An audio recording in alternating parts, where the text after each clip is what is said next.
Et c'est le focus invité. On a entendu, Rosalie, dans l'édito d'Hervé, que la médecine prépare des révolutions vertigineuses. Et vous, vous êtes au cœur de cette transformation finalement. Vous pilotez le domaine santé chez BPI France depuis 2011. Vous accompagnez des biotech, des medtech et des projets e-santé. Comment est-ce que ça se traduit concrètement, votre mission sur le terrain, notamment pour les biothérapies et la bioproduction? Au sein de BPI France, je travaille à la direction de l'innovation, Mmh. j'accompagne les entreprises pour les financer en subventions et avances récupérables. C'est-à-dire qu'on regarde les projets, on sélectionne les projets en fonction du stade de maturité, hein, ça peut être très early ou pas, Oui. pour pouvoir partager le risque avec l'entrepreneur pour des phases très risquées, très amont.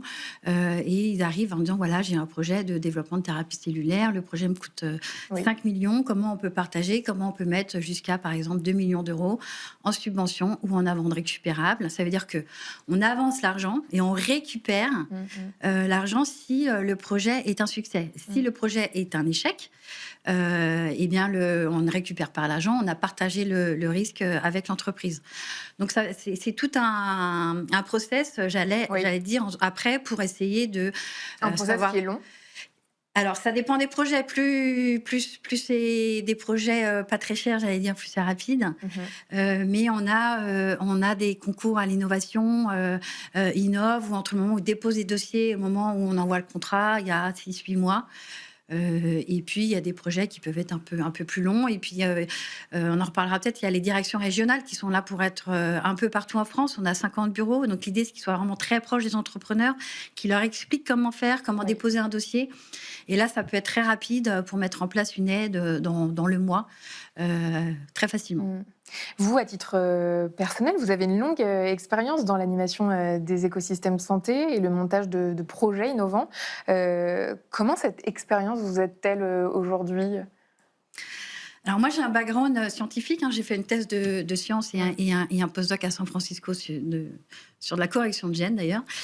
Et j'ai ensuite travaillé chez Medicine où j'ai appris finalement, au-delà de la science, comment monter des projets innovants, comment développer une stratégie financière, une stratégie clinique, comment développer des partenariats, mettre en place des projets et bien connaître l'écosystème de la santé en France et l'écosystème de l'innovation Mmh. pour effectivement arriver à bien connaître l'écosystème, les entreprises, les innovations, Mmh. qu'est-ce qui est le plus innovant, qu'est-ce qui est le plus risqué, comment essayer d'anticiper, voilà pourquoi ce projet a plus de risques de se développer ou non. Donc c'est un peu bien connaître ce qui se passe et pouvoir analyser scientifiquement, techniquement, parce que la santé est quand même très technique et très particulier, le mécanisme. Donc analyser techniquement et puis après, j'allais dire, avoir une analyse plus 360 du projet pour pouvoir accompagner au mieux ces entrepreneurs. Mmh. Mmh. Oui, vous accompagnez donc, ces projets, de la recherche à la mise sur le marché. Quels sont aujourd'hui les principaux défis à relever pour que ces, innovations, bénéficient, aux patients? Alors, il y a pas mal de choses parce que le marché de la santé, c'est un marché qui est très réglementé et heureusement parce que, finalement, c'est pour la santé des humains, des patients Mmh. et voire demain des personnes qui sont pas encore patients parce qu'on essaye d'aller vers la prévention. Donc c'est très réglementé, c'est très long. Il y a plusieurs étapes. Donc développer, par exemple, dans les thérapies un peu de demain de biothérapie dans la cellule, puis être sûr que ça marche chez l'humain, faire des phases cliniques, être sûr que c'est pas toxique, est-ce que c'est efficace, comment c'est efficace, quelle est la dose. Donc il y a des phases cliniques qui sont longues. Et ça, c'est vrai que c'est des temps de développement qui sont longs, Mmh. donc c'est cher. Oui. C'est cher parce qu'il faut s'assurer de toutes les étapes. Et donc ça, c'est aussi des défis de pouvoir arriver ensuite jusqu'au patient, pouvoir être développé, pouvoir être produit. Il y a le problème de production. Donc c'est tout un système qui est assez long et pour arriver finalement à avoir des thérapies innovantes mais efficaces et puis safe, c'est-à-dire dire sans effets secondaires, en tout cas le moins possible, ou avoir un ratio équilibre risque-safety qui soit bénéfice pour le patient. Et justement, BPI France, soutient, la souveraineté, sanitaire et industrielle. Pourquoi cet enjeu, il est tout aussi stratégique que l'innovation en elle-même? Alors les deux sont liés un peu pour moi parce que finalement, il faut qu'on finance l'innovation, mais on voit qu'il y a des enjeux de souveraineté des enjeux sanitaires. On l'a vu avec la crise Covid sur est-ce qu'on a la capacité d'avoir des vaccins chez nous, j'allais dire, soit produits en France, soit avoir la capacité de production pour pouvoir avoir des médicaments innovants accessibles aux patients français. Donc c'est vrai qu'on travaille sur différents sujets de faire des essais cliniques en France, produire en France et accéder au marché français. Et ce qui sous-entend aussi d'avoir un système de soins qui est capable de payer aussi ces innovations. Oui. Donc, nous, en tant que banque publique d'investissement, et en plus, on gère des fonds pour le France 2030, qui est un plan d'investissement, c'est développer des entreprises, mais aussi développer des entreprises et améliorer le système des Français pour un système adapté au système de soins français, sachant que les systèmes de soins sont un peu différents dans tous les pays. Et en France, aux États-Unis, en Chine, c'est encore plus différent. Donc, il faut aussi Oui, en France, on a les bonnes conditions pour permettre à ces innovations de rester sur le territoire. Alors, en France, on a plein de bonnes idées. On est très, très bon sur le développement des entreprises.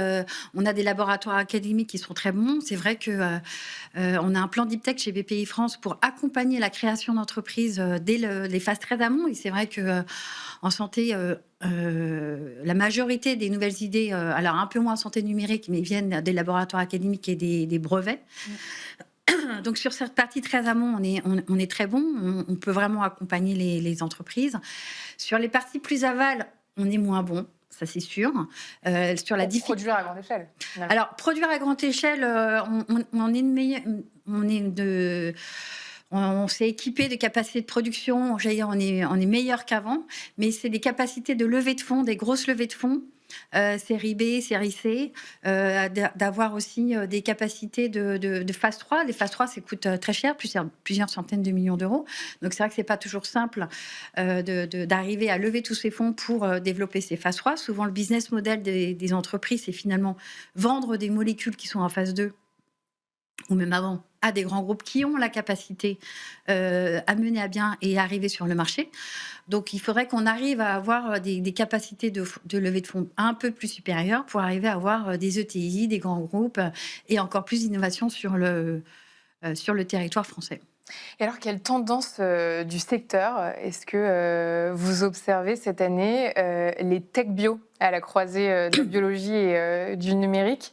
C'est une tendance que vous voyez s'accélérer?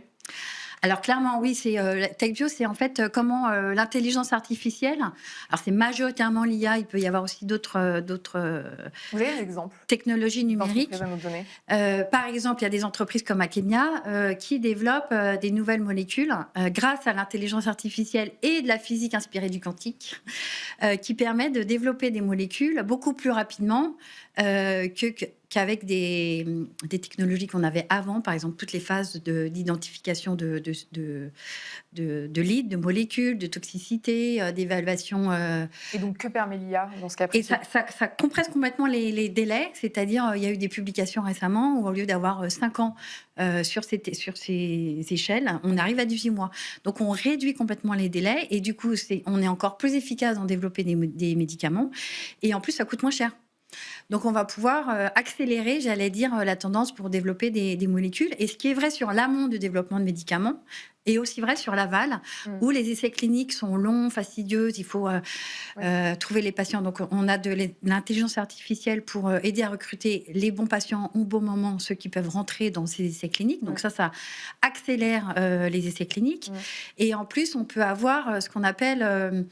des bras synthétiques, c'est-à-dire faire des essais cliniques in silico avec des données et aller encore plus vite. Donc, sur les phases amont et sur les phases aval, on va gagner beaucoup de temps grâce à cette intelligence artificielle.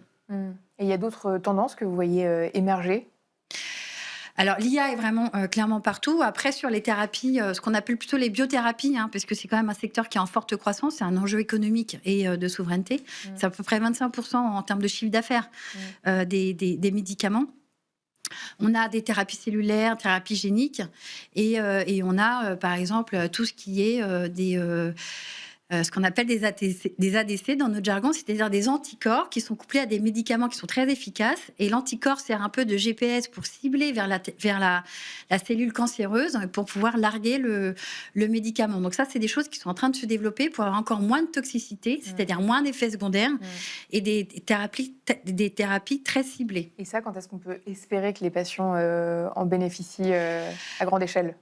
Alors, on a des phases cliniques, des phases 3, pas forcément en France, mais en Europe, et on commence à avoir les premières molécules de des ADC qui arrivent sur le marché. Ça, c'est des choses qui sont, j'allais dire, assez poussées. Après, il y a des choses qui sont un peu plus amont, comme l'ARN. L'ARN, on en a parlé sur les vaccins, mais c'est des choses qui sont en train de se développer aujourd'hui pour d'autres pathologies, des cancers. Et ça, c'est pas encore sur le marché, mais on y va. Vous préparez la publication d'un rapport sur les biothérapies et la bioproduction. Quels grands enjeux va-t-il mettre en lumière ? Effectivement, on sort un rapport avec nos partenaires, Map Design, qui nous permet un peu d'avoir une visibilité de ce qui se passe en France sur ces biothérapies. Et puis de voir un peu comment l'écosystème et les entreprises évoluent. Donc on voit que c'est un écosystème qui est de plus en plus mature parce qu'on voit qu'on finance de plus en plus de phases aval. C'est-à-dire qu'avant, on avait beaucoup de précliniques phase 1. Aujourd'hui, l'année dernière, on avait un tiers de projets qu'on finançait qui est en préclinique, un tiers en phase 1, un tiers en phase 2.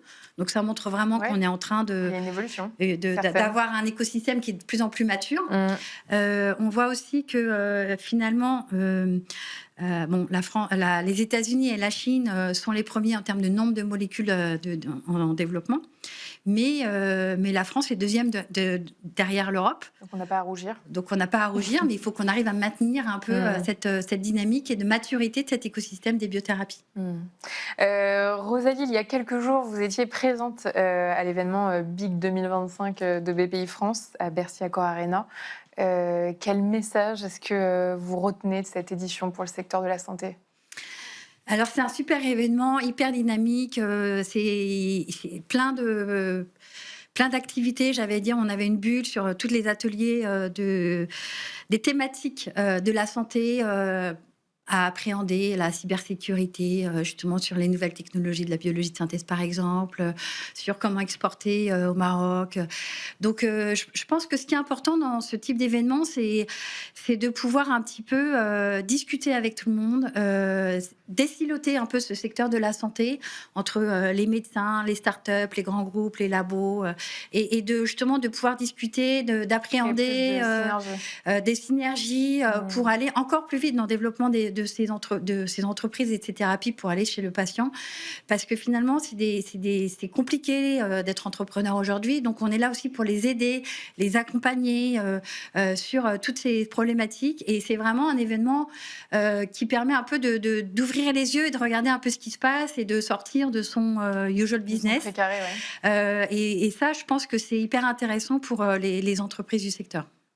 Merci beaucoup Rosalie pour cet échange riche. Rosalie Maurice, responsable du domaine santé chez BPI France. On passe à la pépite santé.